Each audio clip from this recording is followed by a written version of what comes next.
टिळकनगर आणि चेंबूरच्या मध्ये डाऊन मार्गावर ओव्हरहेड वायर तुटल्याने हार्बर मार्गावरील वाहतूक विस्कळीत झाली होती.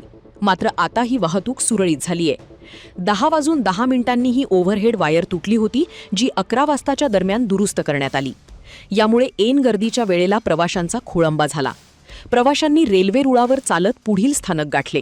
मात्र आता वाहतूक सुरळीत झाल्याने प्रवाशांना दिलासा मिळाला आहे. अगदी पीक आवरच्या वेळेसच ट्रेनचा इश्यू झाला तर काय नेमकी समस्या निर्माण झाली होती आणि आता काय स्थिती आहे?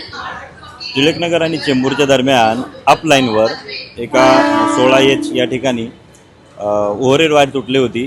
ती साधारण 9:10 ते लोकल लाईन इफेक्ट होते. ते 9:55 लोकल लाईन पुन्हा पूर्ववत चालू झालेली आहे. स्टेशनवर गर्दी झाली होती. रेल्वे पोलिसांनी त्या ठिकाणी मुंबई पोलिसांनी आणि RPF यांनी बंदोबस्त नेमलेला होता. वाहतूक पुन्हा सुरळीत चालू झालेली आहे. ओव्हरहेड वायरचं काम पूर्ण झालेलं आहे.